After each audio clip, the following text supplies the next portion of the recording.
بعد صمت طويل تخللته ربما معاناة نفسية وإصابة بجلطة في الدماغ بمقر إقامته بالسعودية، الرئيس التونسي السابق زين العابدين بن علي يبلغ الرأي العام عبر محاميه الفرنسي جون إيف لوبورن أنه قرر الخروج استثنائيا عن صمته بعد أن سئم تقديمه على أنه كبش فداء بتصويره على أنه كذاب وظالم.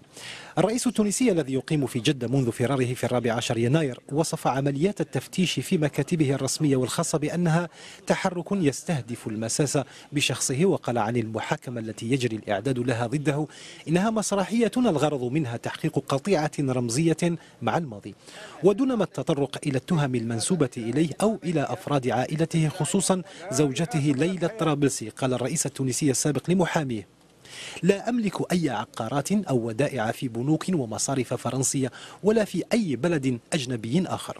المحامي الفرنسي الذي قال إنه يعمل بالتنسيق والتعاون مع المحامي اللبناني المعروف أكرم عزوري قال مدافعا عن بن علي إن الرأي العام الذي تصنعه الصحافة عادة يتم تحريكه لإقناع الناس بأن النظام السابق مسؤول عن جميع الجرائم. والنقطة هذه تحدث عنها المحامي اللبناني أكرم عزوري أيضا بصورة عملية من وجهة نظر قانونية، فقال: إذا لم توضح السلطات أي ممتلكات تقصد عندما تتحدث عن تجميد فهذا يعتبر عمل تشهير. تحرك زين العابدين بن علي قضائيا يأتي أيضا فيما كثفت السلطات التونسية الحالية من ملاحقة أعضاء العائلة الرئاسية والمسؤولين السابقين، شملت 33 اسما ضمن مجموع قضايا قدر ب88 قضية تبدأ بسوء استعمال السلطة إلى القتل والتعذيب إلى تبديد المال العام وغيرها. لكن الأولوية الآن بالنسبة لوزارة العدل التونسية إجراء محاكمتين في قضيتين، الأولى تتعلق بالعثور على أسلحة وكيلوغرامين من المخدرات في قصر قرطاج الرئاسي، والثانية تتعلق باكتشاف مبلغ مالي يقدر ب27 مليون دولار نقدا بقصر سيدي بوسعيد الرئاسي.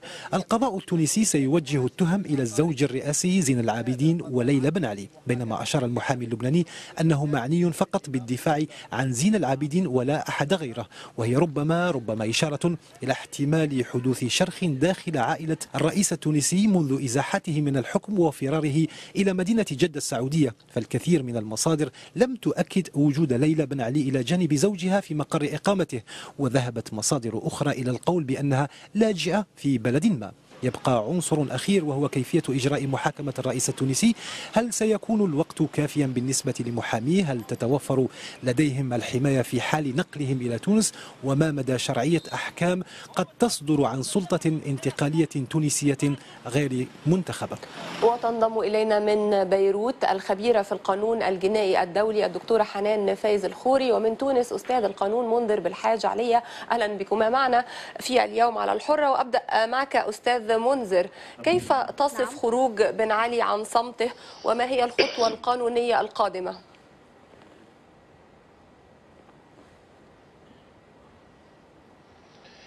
سيدتي، ثم توضيح أساسي قبل المسائل هذه، هو هروب الرئيس بن علي. ما هيش مسألة كما قلت في التقرير ظالم أو كذاب، هناك مسؤولية لرئيس الدولة. الرئيس السابق كان رئيس للجمهورية التونسية، ويوم 14 جانفي هرب. هناك مسؤولية إذن قبل كل شيء. لا، من البسيط أنه نحاول يعني جاهدين أن تقديم القضايا على أنها ليست هي نفسها. لا لا لا لا لا لا، هناك أشياء أساسية. الآن تجاوزنا هذه المرحلة وأصبح الموضوع من أنظار القضاء التونسي.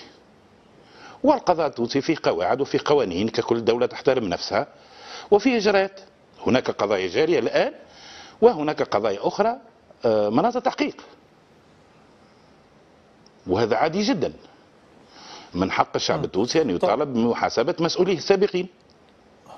لا يعدو الأمر أن يكون أكثر من هذا معناتها. طيب، أنتقل إلى بيروت. ونظرا لما حصل في هذه الأشهر الأخيرة وفي هذه يعني هناك مسائل كثيرة وخطيرة جدا. هل هناك كيف ترين تداخل ما بين الناحية القانونية والناحية السياسية في هذه المحاكمات التي تجري في مصر للرئيس مبارك وربما محاكمة لبن علي؟ أولا مساء الخير، وبحب صحح أنا اسمي جنان الخوري وليس حنان فايز الخوري. فيما يخص الناحية السياسية من الناحية القانونية تمام. لابد لنا من أن ننتبه إلى أن هذه محاكمة رؤساء دول حكموا دولهم لعدة أجيال. لابد للسياسة أن تلعب دورا خفيا في مكان ما، إنما هذا لا يمنع إذا ما توفر قضاء مستقل وحيادي ومتحصن من الناحية العلمية والكفاءة والاختصاص أن يحكم وأن ينظر موضوعيا في هذه الجرائم والتهم المنسوبة إليهم، ليتحقق في بأن هم قد ارتكبوها لينال منهم العقاب، وإذا لم يرتكبوها فليعلن براءتهم. هذا كله يتوقف على مدى وجود جهاز قضائي متخصص في بلدهم الأم. طيب أستاذ منذر، أعود إليك. يعني قانونيا هل يمكن للسعودية أن تتجاوب مع طلب رسمي تونسي لتسليم بن علي؟ وفي حال الرفض ماذا سوف تكون الخطوة القادمة؟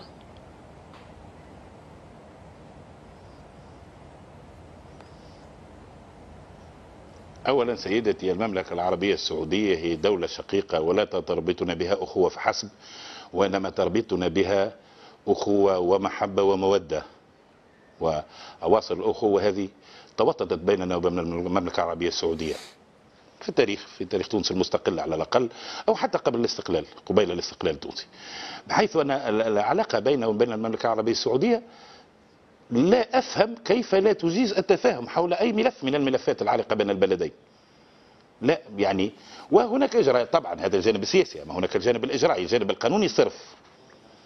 والجانب القانوني صرف تسليم الموضوع ما هوش نفسه في مخص الجرائم المختلفة اللي مشار إليها لحد الآن على الأقل، سواء التي تهم بها الرئيس السابق أو التي هي بصدد البحث، بصدد التحقيق اليوم عند قضاة مختصين يحققوا في الموضوع إلى غير ذلك.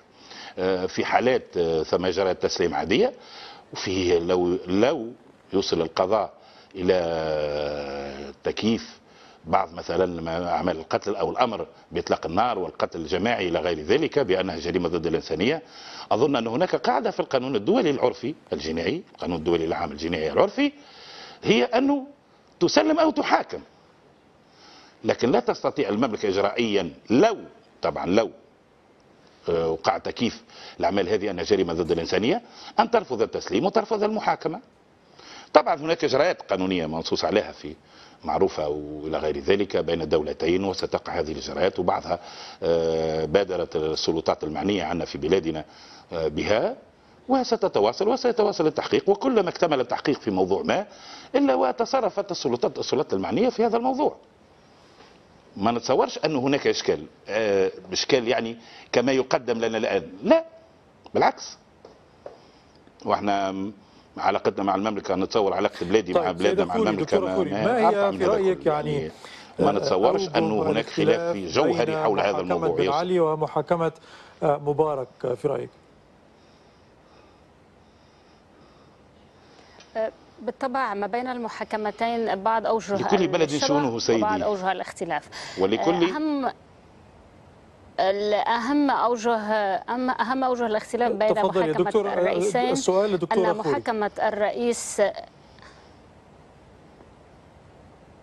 نعم فيما خص محاكمة أوجه الاختلاف بين محاكمة الرئيسين، أهم نقطة في الاختلاف هي أن محاكمة الرئيس السابق التونسي تتم غيابيا في وقت محاكمة الرئيس المصري تتم وجاهيا، ولكل من المحكمتين وإجراءات المحاكمة والأصول المحاكمة والملاحقة والتحقيق مختلف عن الآخر، لأن المحاكمة الغيابية ستطرح بعض الإشكالات، كيف سيتم الدفاع عن الرئيس السابق التونسي، وفيما إذا صدر حكم غيابي كيف سينفذ، وهل ستستطيع تونس أن تصدر مذكرة جلب لجلبه إلى تونس وتنفيذ الحكم به، وهنا أيضا سيكون للسياسة أعتقد دورا ما. أما فيما خص محاكمة الرئيس المصري السابق هي أيضا أشد صعوبة فيما ناحية الإجراءات، لأنها وجاهية، ولأن مكان إجراء المحاكمة أعتقد سيثير العديد من التساؤل، لأنه إذا ما أخذنا محل إقامة الرئيس السابق مبارك وهي مصر الجديدة أي القاهرة، في يوم المحاكمة حتما سيثير ردة فعل شعبية غاضبة في الشارع، لا سيما من معارضيه أو من أسر الشهداء أو من أهل الشهداء الذين توفوا في هذه الثورة. وأيضا إذا ما تم في سيناء أي في محل إصدار الأمر من قبله بإحدى التهم أي تحريضه على القتل، أيضا سيثير ردة فعل. من هذا المنظار ربما المحاكمة الغيابية هي أفضل. وهنا أعتقد أنه فيما لو نقلت المحاكمة إلى شرم الشيخ، ربما هذا قانوني وله مبررته وهو الأفضل، لأن أعتقد أن وزارة الداخلية المصرية ستلعب دورا محددا في هذا الموضوع. شكرا لكما. شكرا دكتورة. من بيروت الخبيرة في القانون الجنائي الدولي الدكتورة جنان الخوري، ومن تونس أستاذ القانون منذر بالحاج علي. أشكركما شكرا جزيلا.